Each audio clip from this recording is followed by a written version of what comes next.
All right, welcome to another edition of Berg is the Word. The Bucs beat the Panthers on Thursday Night Football, a 20-14 win for the Bucs in an NFC South matchup in a game that Carolina really needed to win. Carolina now starts 0-2. The Bucs improved to 1-1 in Bruce Arians' first win of the season. Just wanted to go over a couple of observations that I made during the game. In what was a late one was weather delayed due to lightning early on in the game. But Bruce Arians getting his first win. Jameis Winston didn't turn the ball over though. That was a huge key for the Bucs in tonight's win. And really, the first point I want to make is a game like this really challenges whether or not you love football or not. And I absolutely love football, despite how poorly this game was played. A lot of dropped passes, a lot of penalties. It was a really, really sloppy game. But again, the Bucs hang on. M. Kamara says Panthers O-line sucks, man. That's something I'm going to get to, and that was also something I was going to talk about. In that Jameis Winston looked like Cam Newton, and Cam Newton looked like Jameis Winston tonight. But I think a lot of that had to do with the Panthers' offensive line. I know Shaq Barrett for the Buccaneers had 3 sacks. And again, do you credit Barrett for that, or do you hold the Panthers' offensive line accountable for that?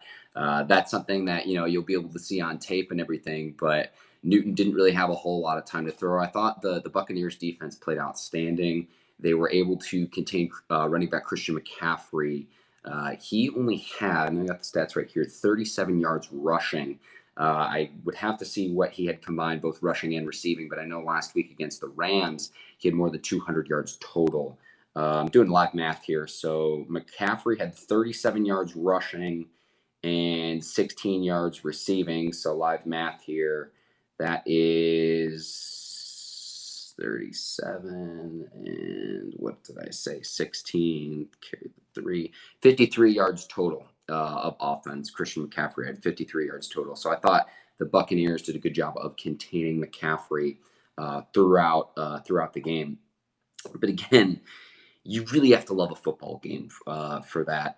Again, I thought that Cam Newton played like Jameis and Jameis played like Cam Newton, but you see what happens when you don't turn the football over. The Buccaneers didn't turn it over tonight, and that really proved to be a key difference in tonight's game. I know Luke Kuechly, who had a safety, very nearly intercepted Winston earlier in the game, and you almost thought too that the missed field goal that the Buccaneers had earlier in the game would come back and doom Carolina, but Carolina, the big question that you have to ask is, 4th and inches after the Buccaneers took back-to-back timeouts, which is a penalty, so they had half the distance.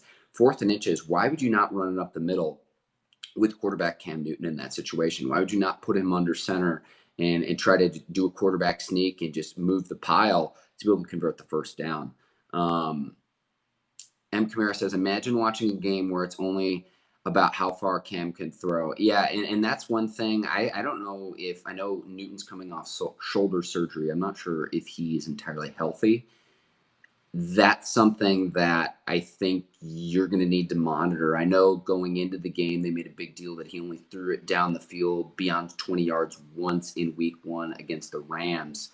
So we'll see what ends up moving forward here. But yeah, Newton did not look very good tonight. He was 25 of 50, 51. He had 333 yards passing. But again, I mean, he converted less than 50% of his passes in tonight's game. I think Todd Bowles was key. He drew up a great scheme from a defensive coordinator standpoint. M. Kamara says Panthers MVP was special teams. Yeah, I agree that punt that led to the safety was huge. And Carolina, driving down, you thought that they might be able to convert, but the Buccaneers defense, hats off to them because it bailed out the Buccaneers time and time and time again. And again, I think Winston was serviceable, 16 to 25, 208 yards passing, and he had a touchdown as well to Godwin. I also want to say this, another key theme from tonight. This is why Eastern time is the worst time zone in the country. It's well past midnight right now. And again, part of that was due to the weather delay. But, if you're out on the West Coast, you're in the Mountain Time Zone, Central Time Zone, you've got several hours back. Whereas, we are now into Friday the 13th, which I thought might doom the Buccaneers tonight. But other couple keys, if you bet the over-under is at 49.5. Again, the two teams, it was a 20-14 final score. So the final total tallying up to 34 points. So if you got the under, you won on your bet tonight. But those were really the big keys. Jameis Winston now has a 22-34 career record. M. Karma says, I'm going to be honest, it's like when the Panthers played the Broncos in the Super Bowl. They were not expected. Don't. Hey, I think one key you can take from tonight is, again, it's still early in the season, but it appears that the Saints will be the overwhelming favorites in the NFC South. I don't think either of these teams tonight looked very good. We'll see what happens with Atlanta, but it's really the Saints' division to lose if, what we've seen so far in the season is any indication. Again, a lot can change between now and the end of the season. Injuries happen. Teams start to gel and develop together. But I would really think that the Saints are the overwhelming favorite in the NFC South after seeing what we've seen so far. It's been like that for years now, and it's hard to beat the Saints offense. So yeah, M Karma agrees with me. Again, Jameis Winston now 22-34, his career record. Coming into tonight's game, so now he's played 58 games. He has 79 turnovers, that's most in the NFL, 61 interceptions, also most in the NFL, and 18 fumbles lost, which is tied for the most. So again, it shows you the importance of Jameis not turning the football over. He very nearly had an interception tonight, but the Buccaneers did not turn it over on offense, and they end up winning by 6. And it's going to be tough for Carolina. They've got a pretty favorable schedule, but Carolina losing their first 2 games of the season, both home games, to both the Rams and now the Buccaneers. So they're 0-2 now. M. Karma says, I wonder how the London game is going to play out. Do you think the Panthers are going to learn? Let me look really quickly. You're probably a little bit more knowledgeable about the Panthers schedule moving forward. It looks like they've got the Cardinals next weekend. So I'd imagine, just because with the rookie quarterback, first-year head coach, rookie quarterback with Kyler Murray, and first-year head coach with Cliff Kingsbury, the Cardinals coming off of a tie against Detroit in week 1. I would imagine that the Panthers would be the favorite over the Arizona Cardinals in week 3. And M. Karma says that the Panthers in week 6 play in London. Okay, so they play the Bucs in London. That's one of the London games this year. We'll see what happens, and we'll see what improvements the teams make. One key with the Bucs too is that Devin White was out as a linebacker.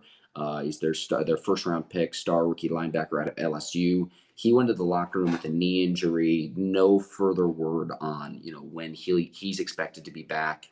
So that's something that we'll keep an eye on if you're a Bucs fan. But to do this and to hold Carolina to 14 points, I thought was really impressive. So in this game, Jameis Winston had lost 12 straight road games that he had started. A key stat I want to point out to you. So in those 12 consecutive road losses, the Buccaneers had allowed about 30 points per game. In this game tonight, only giving up 14 to Carolina, a huge key for the Bucs. But again, now Winston, he's played in 58 games. He's got a 22-34 career record. He's got 79 turnovers, and of those 79 turnovers, 61 are interceptions, and then 18 fumbles lost. Those are the most, or tied for the most, in the NFL since he came to the league in 2015. So again, Winston not turning the ball over will be key moving forward for the Buccaneers. And you don't want him to just manage the offense, but he does have some weapons from an offensive standpoint. In Godwin, Godwin played really, really well tonight, I thought, for the Buccaneers. 8 receptions, 121 yards, and a touchdown. Thought maybe the team should get it to Mike Evans a little bit more. He had 4 receptions, 8 targets. But again, Evans is probably garnering most of the coverage, probably getting double teamed. He's one of the best receivers in the league. So it probably opens things up for both Godwin, O.J. Howard, and Cameron Brate in the passing game for the Buccaneers. But again, those numbers with Winston, those numbers have to improve if the Buccaneers are going to get better.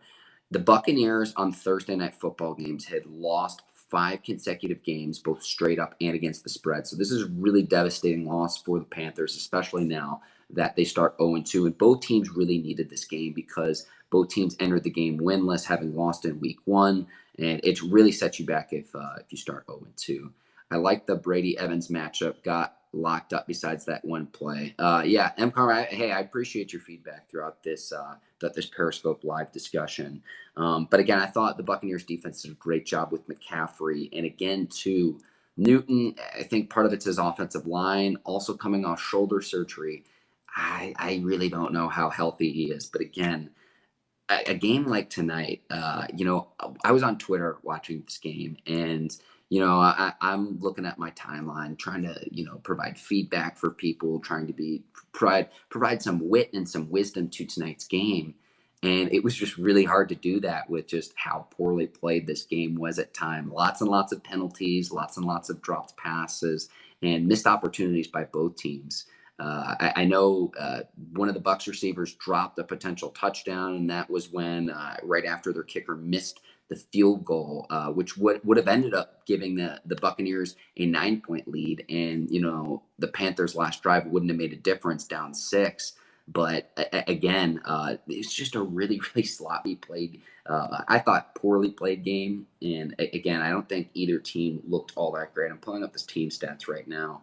The Buccaneers had 12 penalties for 66 yards, and the Panthers had 5 for 50 in tonight's game. So you had that there. I thought the Buccaneers' ground game looked pretty well. I thought they had pretty good production out of both Ronald Jones and Peyton Barber. And so I thought that also helped kind of alleviate things for Winston quite a bit as well. But I'm going to go ahead and wrap up here. Again, just further proof that Eastern time is absolutely brutal for many of these games and staying up, especially you need to wake up, get to work, school, whatever obligations you have tomorrow. But again, it's really games like this that make you wonder how much you love football. That number one. And then number 2, again, I thought that Jameis Winston played like Cam Newton and Cam Newton played like Jameis Winston. I don't know how much of that was, on each individual quarterback or the help that they received around them. I will say this about the Panthers and Newton. I thought Greg Olsen played outstanding in tonight's game. He had 6 receptions for 110 yards. So that was a bright spot for Carolina. But we'll see how both of these teams regroup.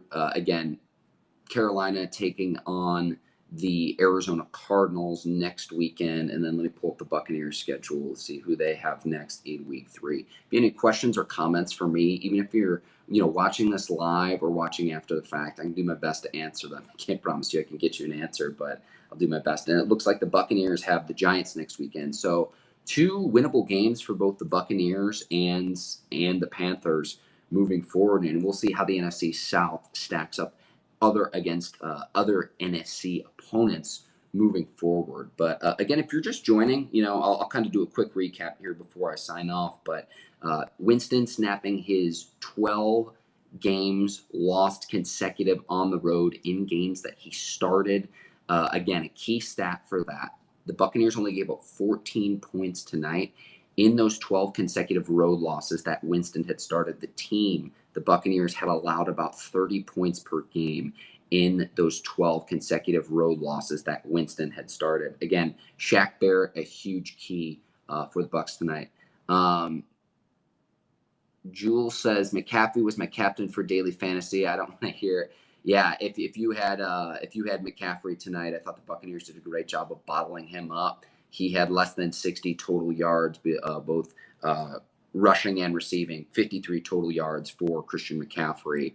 And I thought that the Buccaneers did a great job of bottling him up. After a week ago, McCaffrey had more than 200 yards against the Los Angeles Rams, who are one of the best teams in the NFL. I thought that was certainly a key. Again, Shaq Barrett looked really, really good for the Buccaneers. The Buccaneers also doing this tonight without their first-round pick, LSU linebacker Devin White. Again, he left the game early on with a knee injury.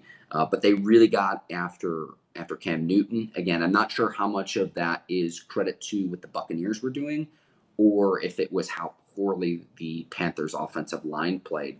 But especially coming off shoulder surgery with Newton, you have to be concerned if you're a Panthers fan, if they're going to be able to keep him intact throughout the duration of the season. And also for Christian McCaffrey's, not just Christian McCaffrey's long-term health, but his production later in the season, because you see how much of this offense relies upon McCaffrey. And again, the Buccaneers did a great job of containing him tonight and really shutting him down. Again, 53 total yards for McCaffrey. I thought the Buccaneers defense did an outstanding job. But again, the three keys, the three big takeaways for tonight. Four really quickly. I'm gonna go four. Number one, how you don't sneak the ball on the Panthers' final drive, 4th and inches up the middle with Cam Newton. To me, is a no-brainer to convert the first down and to have 1st and goal and put yourself in a position to score a touchdown, get a point after, and you'd have a 1-point lead. So that's number one. How they don't rush Cam Newton up the middle with the quarterback sneak is really beyond me. Number two, this type of game, for how sloppy and how poorly it's played, shows you, really what your love is with football in general. And that's why I'm awake doing this Periscope Live right now. Number three, I thought that Jameis Winston played like Cam Newton, and Cam Newton played like Jameis Winston.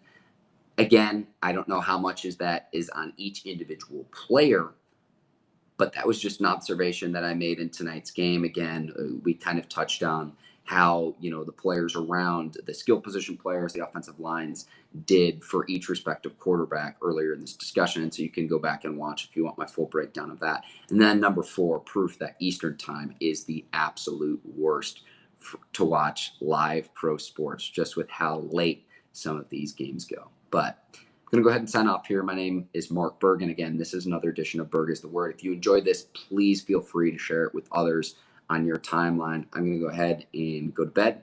I hope all of you have terrific rest of your nights, terrific Fridays, and the rest of your weekends. And again, week 2 of the NFL now underway. But we'll see what happens with both these teams moving forward. Again, I'm going to go ahead and sign off here. I hope all of you have a great rest of your nights. Take care, everyone.